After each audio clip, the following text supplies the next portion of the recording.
Support for your public radio station comes from our members and from Mary Cariola Center, proud supporter of Connections with Evan Dawson, believing an informed and engaged community is a connected one. MaryCariola.org. From WXXI News, this is Connections. I'm Evan Dawson.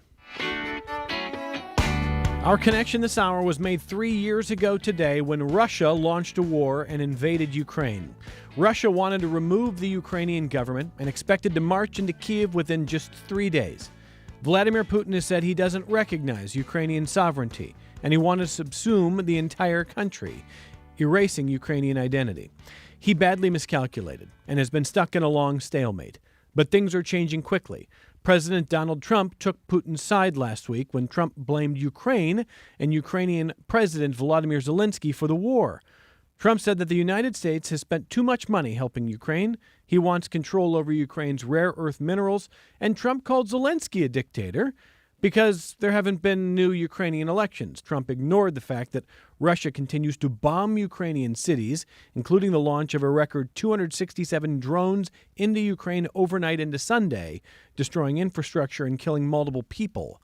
So how has Russia reacted to the new American government? Russia's top political commentator said it was a dream, finally hearing an American president echo Moscow's talking points. Russia's foreign minister said that Trump is right, that the blame for the war should somehow fall on Zelensky and Ukraine. And now Russia is preparing for a Trump-Putin meeting while Ukraine continues to be kept out of direct negotiations regarding its own territory. I thought that one exchange on CNN really stood out over this weekend. Jake Tapper was interviewing Steve Witkoff, one of the president's special envoys who will work on negotiations. Tapper pointed out that Ukraine is being asked to give up its territory that Russia has occupied. Ukraine has to give up its goal of joining NATO. Ukraine has to give up on calls for Russia to be held accountable for war crimes, including either reparations or international court prosecution. So Tapper wondered, what does Russia have to give up? Anything? Here's the exchange. Has been putting a lot of pressure on Ukrainian President Zelensky, as you just noted, and laying out the concessions Ukraine will have to make to end the war. What concessions will Russia have to make?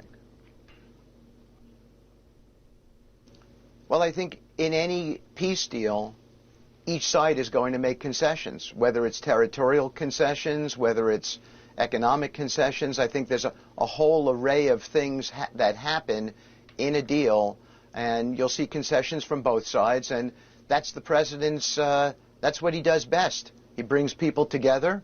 He gets them to understand that the pathway to peace is concessions and consensus building. That's word salad. Witkoff could not name a single thing that Russia is being asked to concede. President Trump was at CPAC, the Conservative Political Action Conference, this weekend, where Zelensky's name was regularly booed, by the way. Here's Trump talking about his demands for Ukraine. Europe gave it in the form of a loan. They get their money back. We gave it in the form of nothing, so I want them to give us something for all of the money that we put up, and I'm going to try and get the war settled, and I'm going to try and get all that death ended. So we're asking for rare earth and oil, anything we can get. But we feel so stupid. Here's Europe. And, you know, it affects Europe. It doesn't really affect us, except we don't like to see two things. Number one, how Biden got us into this thing in the first place. Terrible. But why is it that he didn't ask for equalization? Europe should put up more money than us. But even if you said the same thing, how come we went so far out front? And he didn't know that Europe gets his money back. They did it in the form of a loan. We don't get our money back.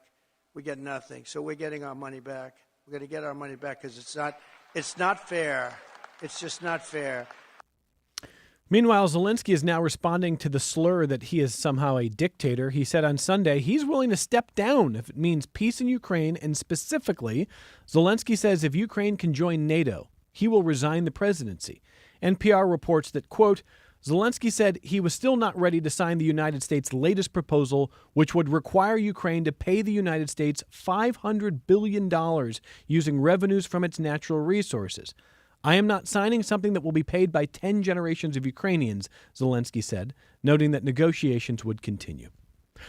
Our guests are here this hour to discuss it. In studio, let me welcome Elena Prokopovich, who's Associate Professor of Political Science, Director of the Political Science Undergraduate Program in History, Politics, and Law at Nazareth University, and a native, if I'm remembering, of Chernihiv? Is that Chernihiv. Chernihiv in Ukraine? Yes. Thank you for being back here.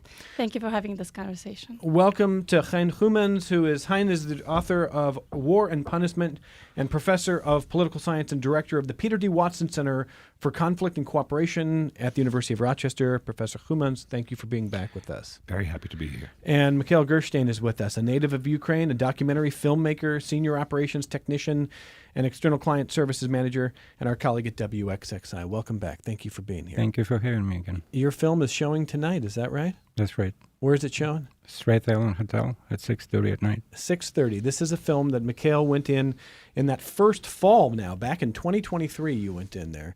22. 22, my goodness gracious. I'm losing track of 3 years. We'll talk more about the film coming up here. Let me start with Professor Prokopovich. When you hear President Trump, when you hear Steve Witkoff not able to name a single thing that Russia will be asked to concede here, is this a piece that you want? What do you want to see?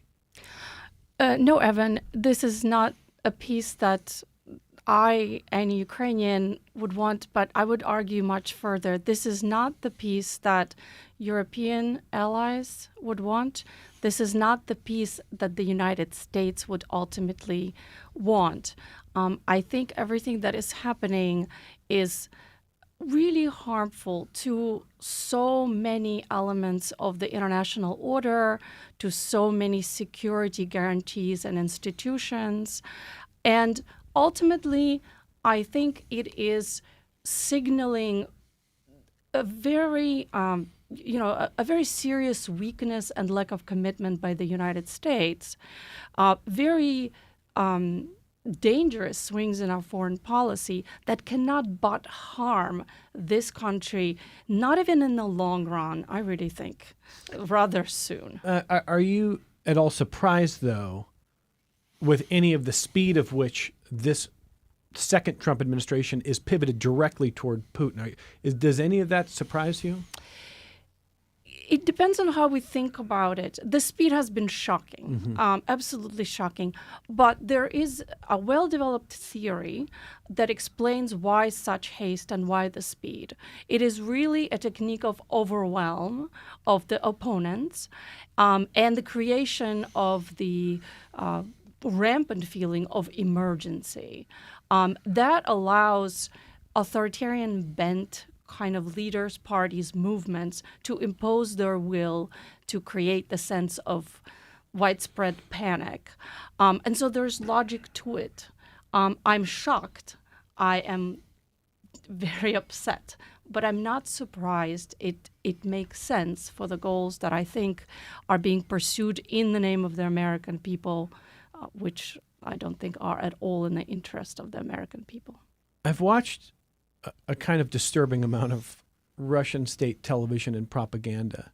And the chief propagandist, who has been saying for 3 years that he wants the Kremlin to authorize nuclear strikes on Western capitals, is now saying it's time to celebrate in the Kremlin, that we have an American president who's saying exactly what the talking points coming out of the Kremlin are.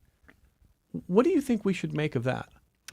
Well, what we should make of this is that conversation is, as much as I would like to focus on Ukraine, I'm a native of Ukraine. I have very strong personal connections in Ukraine. I really, really care about the nation and the culture and its place in the world. However, I think the problem is much larger than Ukraine at this point. What has been really threatened is NATO itself.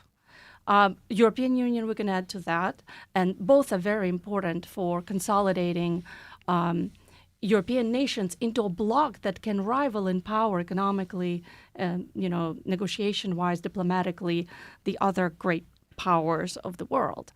And so the main and frontal attack is on NATO, secondarily on the European Union, and those, not Ukraine per se, have been the long-standing goals of Russian Federation, Putin regime in particular, the goals of destroying those institutions in order for Russia to become relatively stronger, be able to negotiate much more effectively with each one of the fragmented small European nations, and of course to deprive them of the effective nuclear umbrella that has guaranteed peace, prosperity, cooperation in Europe for all these decades. So you think even after 3 years, in which clearly Putin miscalculated about how quickly he could subsume Ukraine, he still would want Russian boots on the ground in other countries, including NATO members? You think that could happen?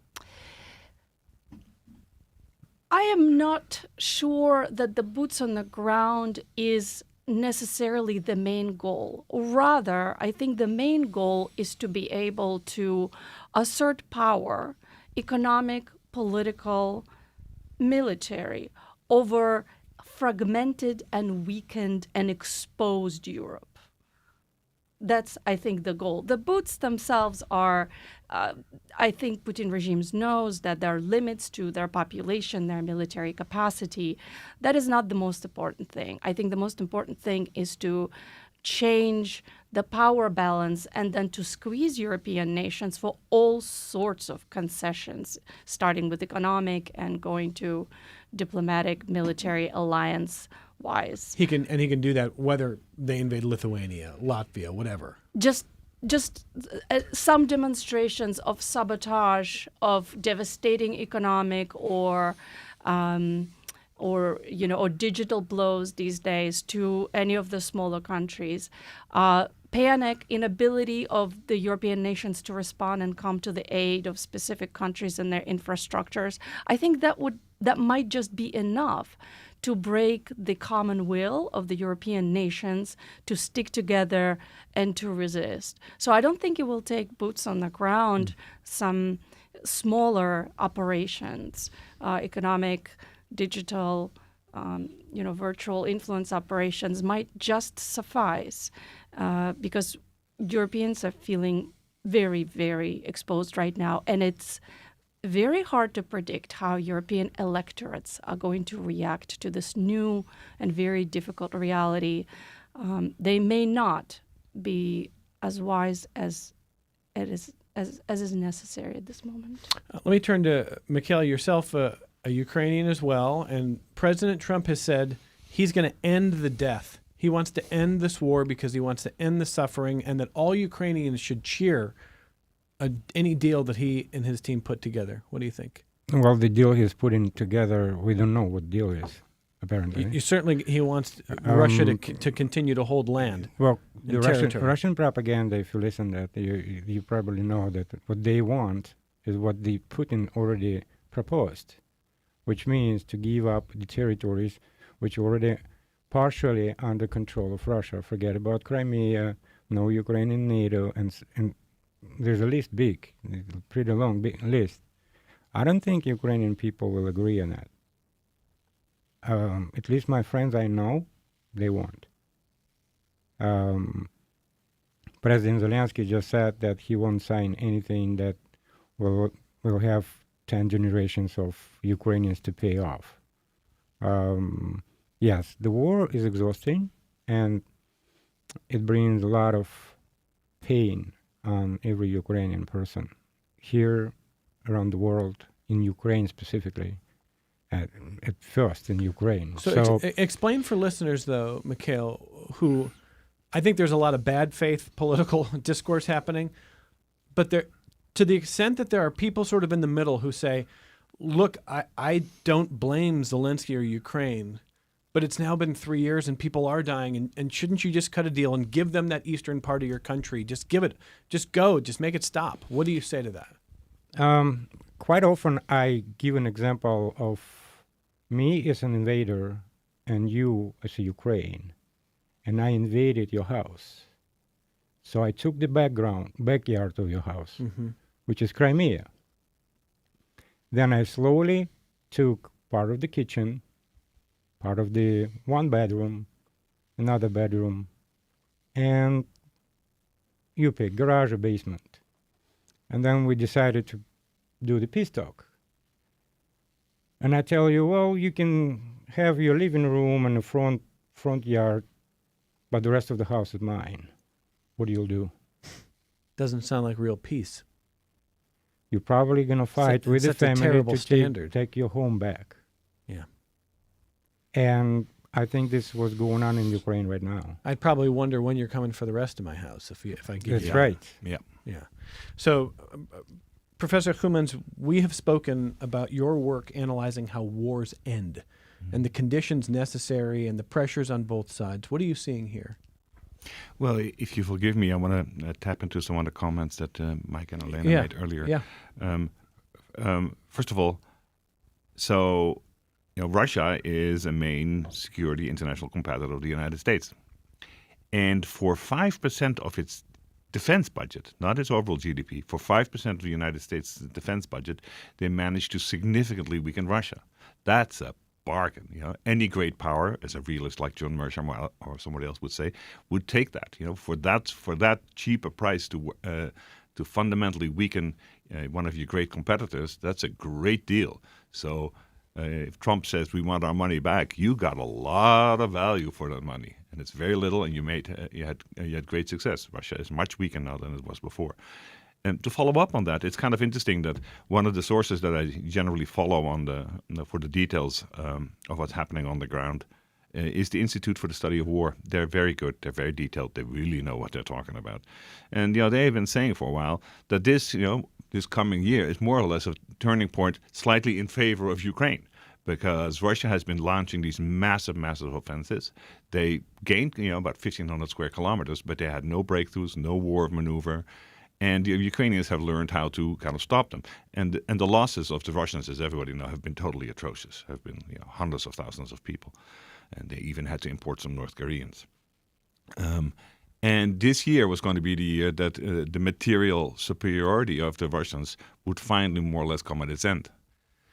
So at this moment, when the tide is slowly turning in favor of Ukraine, because Russia cannot sustain these kind of losses for the medium term, to at this point yank the support out from under the Ukrainians is beyond tragic. It's like it's a very poor. It's very poor decision. It's very ill-informed. It's counterproductive. It is going to hurt the United States very much in the long run for a whole host of reasons. Not only will be a stronger Russia, but if Europe, as Elena suggested, gets its act together, then there will be another major competitor that the United States has to face. So instead of just Russia and China, they will have Russia, China, and the United Europe. I mean, I do not understand how this can be in the interest of the United States itself. It's very short-sighted. So let me follow that point. And with the caveat, we don't see the final outlines, to Mike's point, of what a so-called deal is going to look like. Maybe the Trump team convinces Russia to give Crimea and all of the Donbass, take no territory, restore the full borders, agree to pay reparations. I know we're living in a fantasy land here. I mean, the look on Elena's face tells everything there. Okay, so we know we're probably not going there. Likely, a deal is going to be forced on Ukraine or attempted to be forced on Ukraine with giving up significant territory, saying goodbye to Crimea forever, giving away, I don't know, an eastern third of the country, whatever mineral deal that Donald Trump wants, etc. And people who are appalled at this are raising the specter of Neville Chamberlain. Do you see it that way? That's an interesting kind of analogy there, which we use in different ways. First of all, the peace deal that probably Putin seeks is the administrative units, Kherson, Zaporizhzhia, Donetsk, Luhansk, those four. He hasn't completely occupied them yet. One of my graduate students did a very interesting survey experiment in Russia, where he asked what Russian individuals, citizens would accept, and many of them indeed insist on these administrative frontiers rather than just some line of control.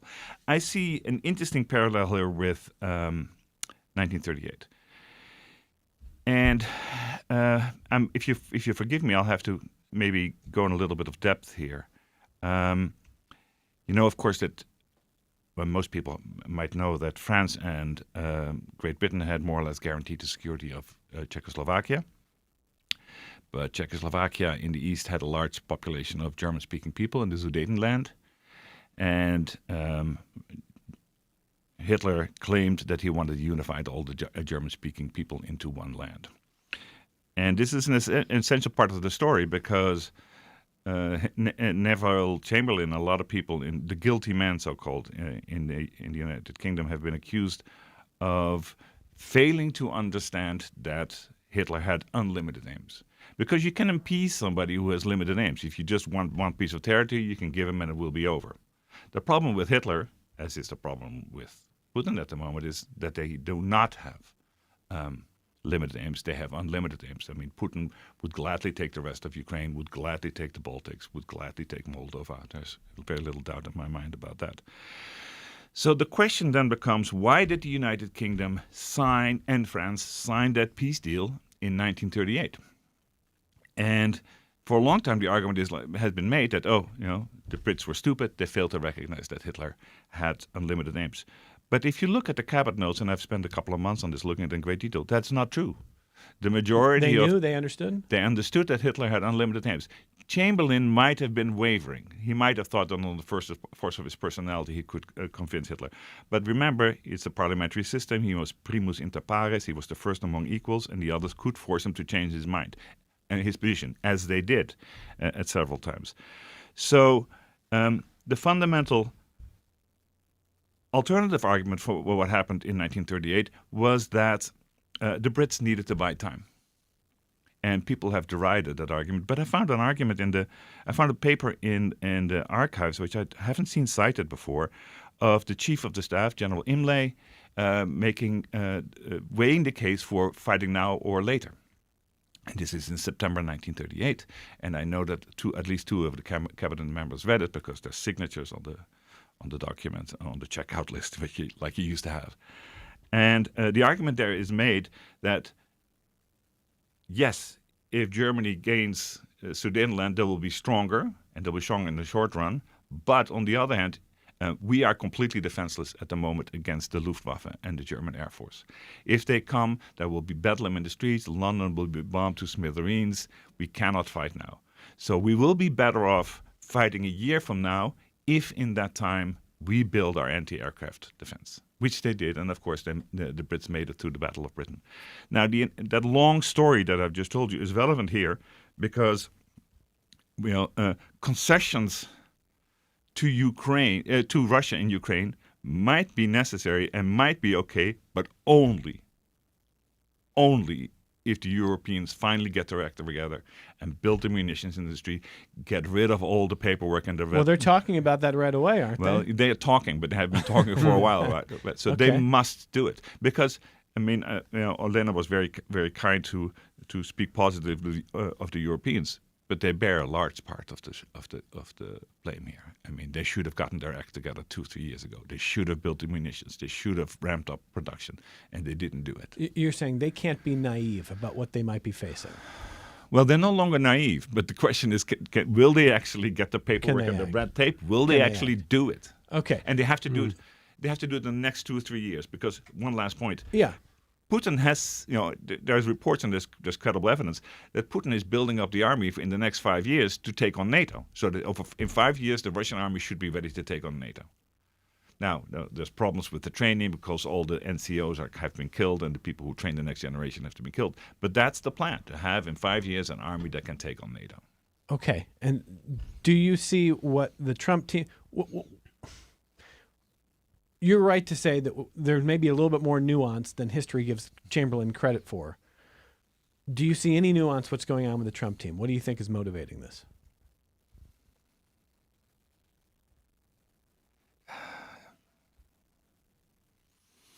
There may be some short-term deals that are in the interest of either the country or the individual leaders.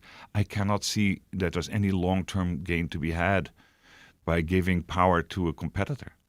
And unless your intention is that they're not always going to be a competitor, unless you view them as a kindred spirit. No, but you don't think so? No, that's just. I mean, like the so-called realist Keith Kellogg, the so-called realists in the Trump administration, they don't believe in these kind of abiding enduring ties. I'm mostly saying if Donald Trump views autocrats as the people that he relates to best, then he doesn't view alliances as having sort of any real value beyond just transactional leverage. Well, I think that is probably true.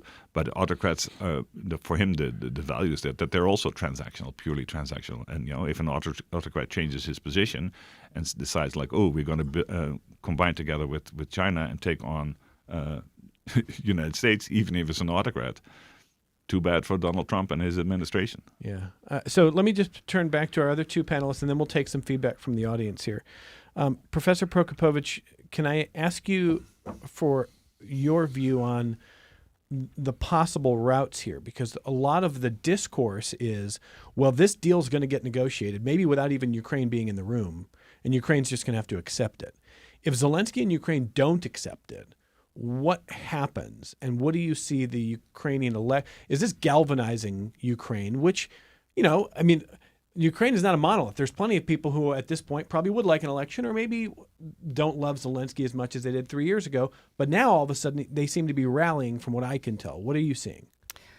I'm seeing various processes. I don't think the line separating supporters of Zelensky and the opponents have changed substantially, nor do I think this situation is changing them. There may be a bit of rallying around the president, but again, I'm not basing this on any, reliable sociology. This is just from conversations with my own connections. So what happens then if they don't like whatever deal is tried to be forced on them? Right. It seems to me that it's very much in the interest of Europe to insert itself, United Kingdom and Europe to insert themselves into the process. If they are successfully sidelined from the process, they stand a lot to lose, reputationally, economically, militarily, diplomatically, all sorts of things. So I don't think the process will involve only Ukraine accepting or not accepting the decision. It is my hope that European leaders, European Union as a whole, and the United Kingdom are trying to become involved and trying to insert themselves as they should, because the European continent, after all, is the most exposed to the threat from Russia. So this is my hope, that Europeans will come together and articulate their own positions and offer Ukrainians help so that Ukrainians are not choosing between only one deal. After all, if you are not signing the deal with the United States about rare earth metals, then you can consider other, powers as possibly coming to your side in a different way if you offer to sign similar deals with them. Okay, Professor, you wanted to jump in before I turn the mic there. Yeah, I wanted to follow up on what the professor just said, because unless you, I agree with what you said, but unless you assume extreme bad faith on the part of the administration, where they say, we're going to make a deal, Russia and the United States, over the head of Ukrainians, and it's a take it or leave it. And if other NATO members said, we can't do that, we won't accept that, then Trump has the perfect excuse to pull out of NATO, which may indeed, as you suggested earlier, be part of the overall strategic goal. Scary. Right, at this point. This is where it's going to end up. This is an entirely new and scary world in which we're in. I wanted to get back to something that you were saying, and that is the assumption that somehow somebody in the Trump administration is sort of a principled realist, and in fact is thinking clearly about interest of the United States in this world, down the road, 5 years, 10 years, 20 years from now. I'm not sure I will give the benefit of the doubt to most members of this very unusual administration and regime, maybe we can call it. There's no reason to think that national leaders necessarily either know or care about broadly national interest of their people. We would like to think so, and that especially in regard to democracies, but I'm not sure this is the case here. And so I actually do think that the national interests of the United States can easily be harmed short-term, medium-term, vis-a-vis Russia and possibly even China, for specific goals of our administration and people who are now in power and stand to gain economically and otherwise from everything that is going on. And relationship with Russia can go in interesting ways. It doesn't have to be some kind of a friendship. It could be simply transactional use of each other. Trump and others may feel that they can manage and handle that relationship to at least their personal advantage, as opposed to the necessarily advantage of this nation. And that's maybe what's driving the process. Well, but it is right that the assumption that these people are realist thinkers was a heroic assumption. I don't think that Secretary of Defense Hegseth is a very long-term strategic thinker. I feel like that's correct.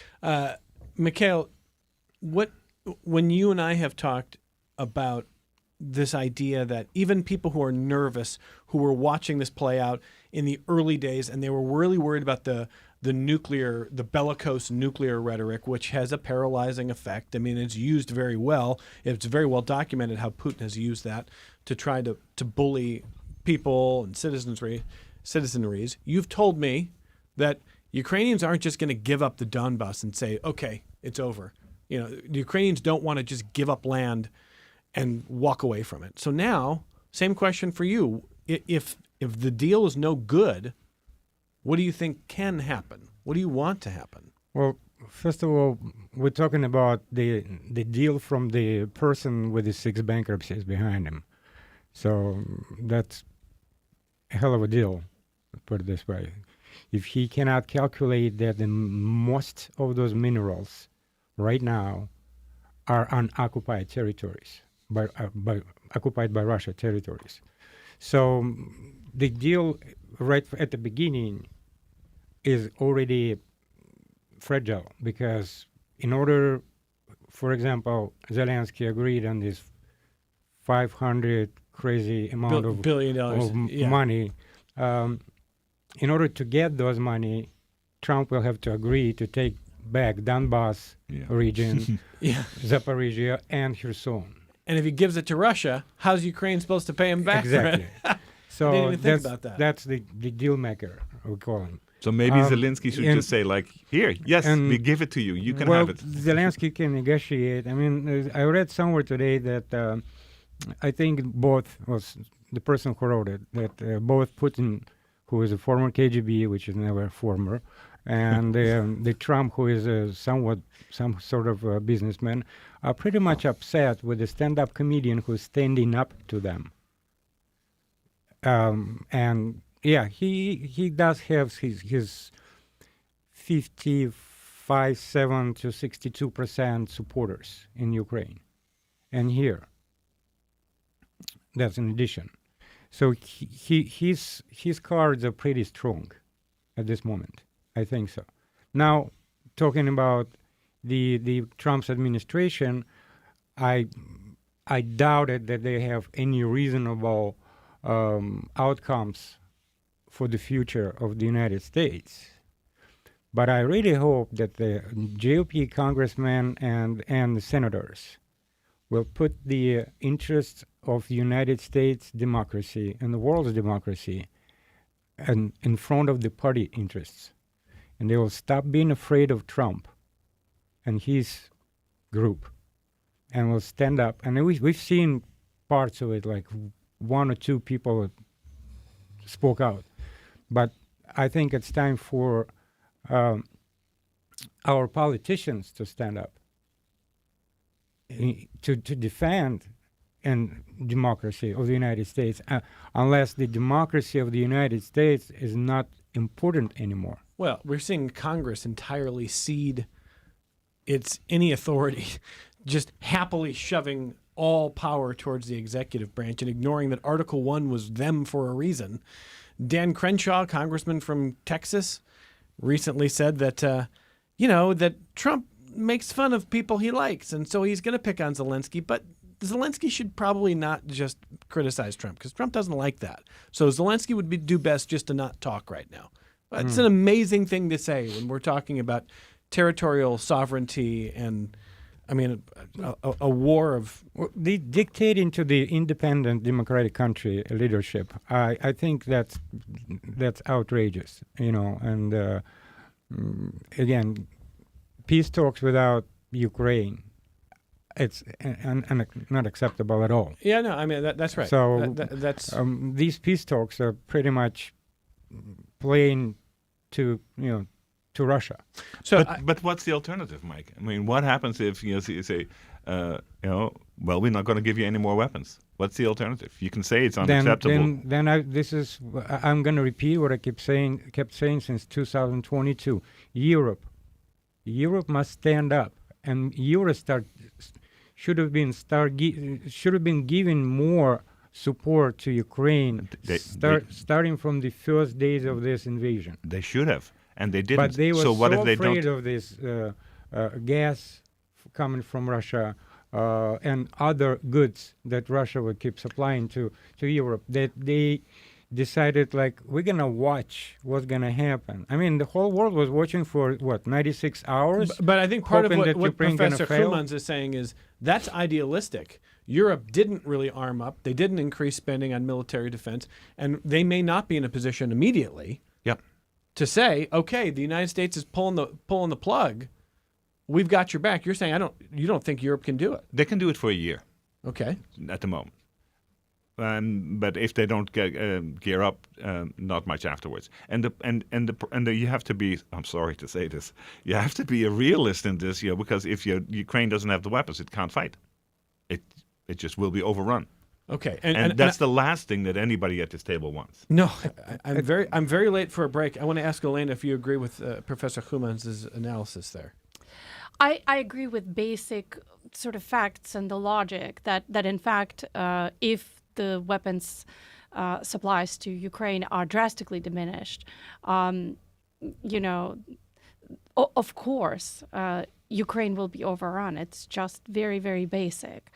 Now, the question is whether Europeans and ultimately even the United States, its people and its politicians, will settle for that kind of a result.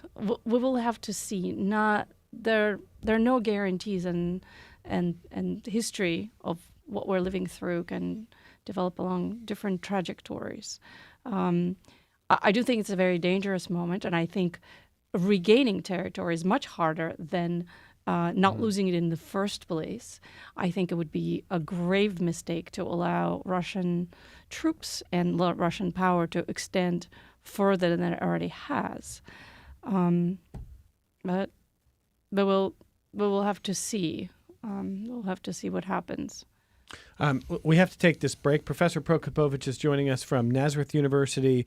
Professor Humans from the University of Rochester. My colleague, Miguel Gerstein, works with us here at WXXI and is a documentary filmmaker who spent a number of weeks in his native Ukraine in the fall of 2022 into the winter. Let's take this only break. We got your feedback on the other side. Support for your public radio station comes from our members and from Labella Associates, dedicated to the pursuit of partnership for more than 40 years, offering services in the development of buildings, infrastructure, environmental, and energy projects. Labella, powered by partnership. LabellaPC.com. This is Connections. I'm Evan Dawson. John in Greece has been waiting first. Hey, John, go ahead. Jack? Oh, hi, Evan. I bet you it's Jack. Hi, Jack. Go ahead. It is. Hi, Evan. Thank you. I got a lot of thoughts, so let me try and get through them quickly enough for you here. First thing is that the U.S. 2024 elections, where we elected the MAGA movement, so this is no surprise. We got what we got. We saw it coming, and this is the result. We have, we talked, there was conversation about NATO. The U.S. is the backbone of NATO. So without the U.S., NATO is nowhere near going to be what it is. And with the U.S. backing out of their support, that's it. We have Now, in Trump's first administration, we had the famous conversation, if you want to call it that, between Trump and Putin, and his comment was, well, why would he? So he accepted Russian propaganda over U.S. intelligence, all the U.S. intelligence community. Comparing this to Chamberlain in World War II, really the difference there is that the United States is a superpower. The United States is the most powerful military in the world. We're not exactly a small European country that's going to get run over by Russia. As far as plenty of people had talked about emboldening China to now take Taiwan if Russia can get Ukraine. And this is what's happening. So it's not just Ukraine and Europe. It's more than that. It's China. U.S. elections during World War II, talking about the U.S. didn't have elections, which is just a joke. The United States was not under attack other than Pearl Harbor. Our country was basically pretty peaceful during World War II at home. Yes, World War II was raging, but there was nothing holding the United States from having elections. That's just an about huge untruth by Trump, which is not a surprise. Our Congress and Senate, with the Republican Congress and Senate in the hands of the MAGA movement, there is actually, we shouldn't expect, and I don't expect to see any open and honest debate happen. They're just going to roll over and let them do whatever they want. To listen to Donald Trump talk about minerals, we're talking about, using the U.S. military basically as a protection racket. We have Greenland, the Panama Canal, Canada, same thing. They want the minerals and the resources from Canada, and now the Ukraine. And the Gaza Strip, we're going to develop Gaza Strip into water. Yeah. So, with all of this, what do we expect to happen? The Republicans, if the Republicans don't stand up and do something, we're going to watch the destruction of Europe and the Pacific next. It's a disgrace to do this just so that they can put billions of dollars in the pockets of billionaires is a joke. Well, and let me just jump in, Jack. I appreciate the call. J.D. Vance, as a senator and then the vice presidential candidate, said multiple times he doesn't care about Ukraine. He doesn't care what happens to Ukrainians, and he doesn't think Americans should either. That's the vice president. That's the vice president. So that disposition is not just lower staffers. That is what this administration has come to power, thinking about a conflict that, as Jack believes, this goes the way it looks like in Ukraine. What does this portend for Taiwan? What does portend for other places? Do you think that that's fair? Yeah, I do think it's fair. I think that the current administration is short-term thinking in the extreme. They are not aware that the benefits of this alliance and this, that has brought both economically and militarily. I want to say for a moment that I talk about this stuff with my friends here, and I talk with my contractor, with Mike Weiland, who's a brilliant kind of guy in many aspects. But I'd like to hear from some people in Greece or elsewhere who are strong Trump supporters and who are Ukrainian. I would like to hear what they think and what their perspective on this is, because perhaps they can help me understand how this makes sense. You want to add to that, Professor Prokopovich?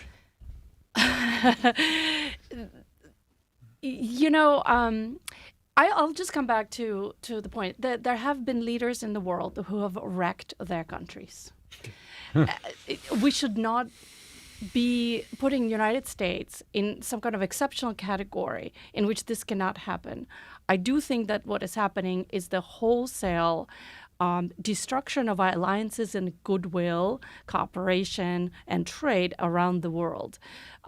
We apparently not just don't care about Ukraine, we don't care about Canada, we don't care about Mexico, we don't care about the European Union. By the way, United Kingdom doesn't think right now that there's any special relationship left with them either. Apparently, what we care about is Saudi Arabia right now. That's where a lot of economic investment seems to be headed, right? And I think they care about Ukraine's rare metals, not Ukraine per se. And also, I think what they care about is staying in power. A lot of what is happening, I think, is a discourse that is meant first and foremost for the domestic audience that might get energized, excited, and supportive of this kind of a stance, of this kind of politics. We saw it at CPAC altogether. this weekend. Yes, The we booing have. of Zelensky, the booing of Ukraine. Exactly. So I think a lot of it is the performance aimed for the consolidation of the base that can become, what allows this increasingly authoritarian and bullying kind of regime to stay in power and probably destroy various guardrails and checks and balances in the nation. I think it's for them. And briefly, Mikhail, do you think that what happens in Ukraine is the kind domino's the wrong word, but do you view Jack's point about whether it's Taiwan, whether it's other parts of Europe as important here? It's been happening in Ukraine for hundreds of years, actually. The Ukraine for hundreds of years has been a shield to the Europe, pretty much, holding all these aggressions from all over.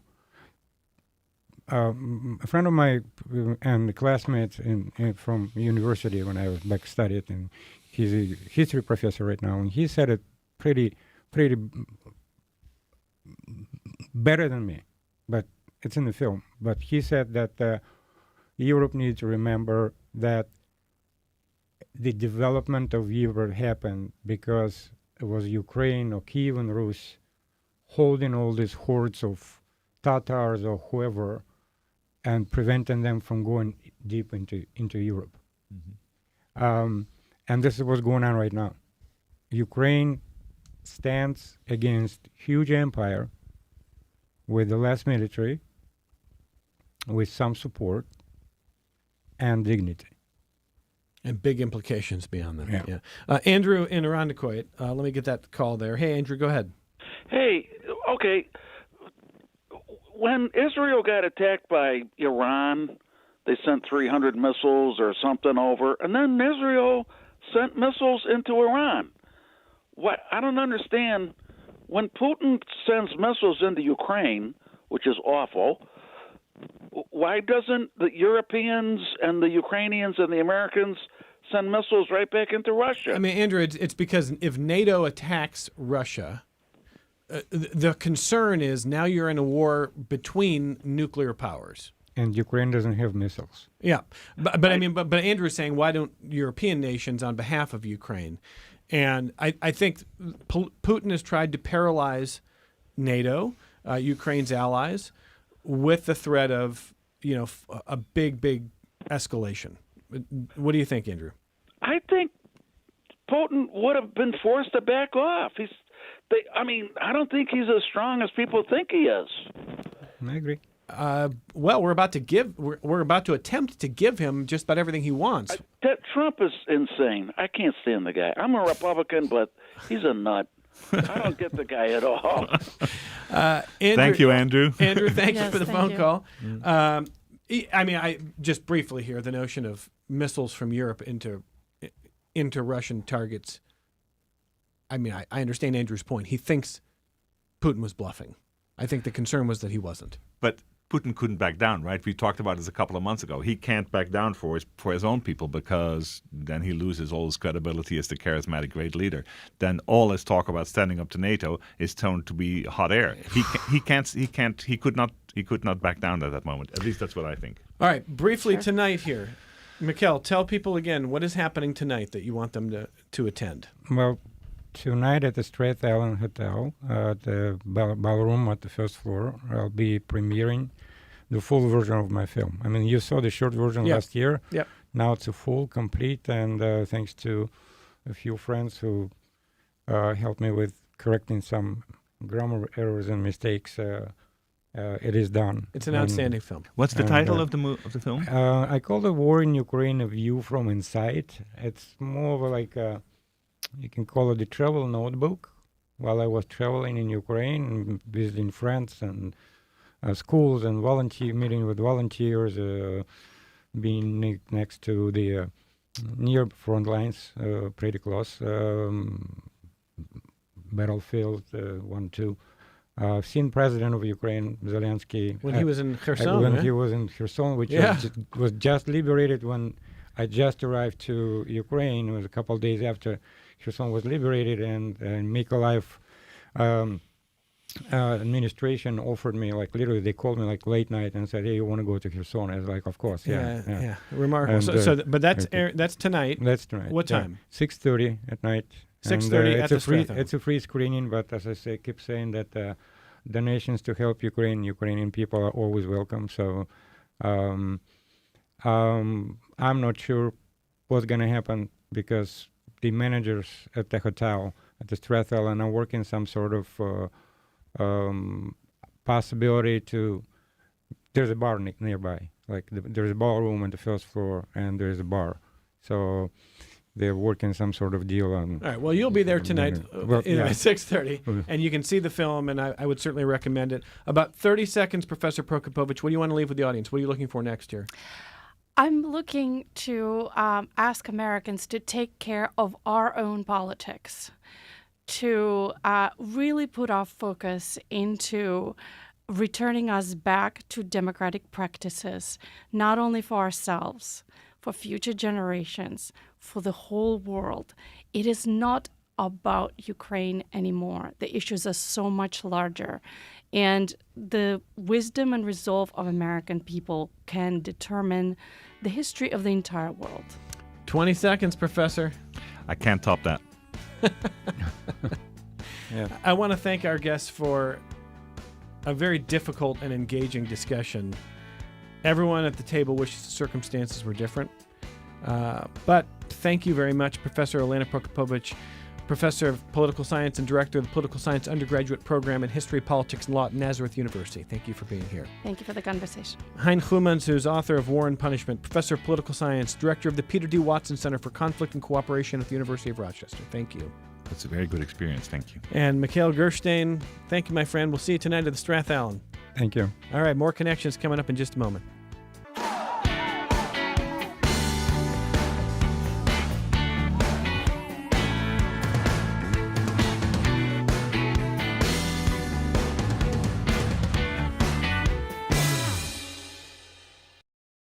This program is a production of WXXI Public Radio. The views expressed do not necessarily represent those of this station, its staff, management, or underwriters. The broadcast is meant for the private use of our audience. Any rebroadcast or use in another medium without expressed written consent of WXXI is strictly prohibited. Connections with Evan Dawson is available as a podcast. Just click on the Connections link at WXXInews.org. Support for your public radio station comes from our members and from Bob Johnson Auto Group, proud supporter of Connections with Evan Dawson. Believing an informed public makes for a stronger community. BobJohnsonAutoGroup.com.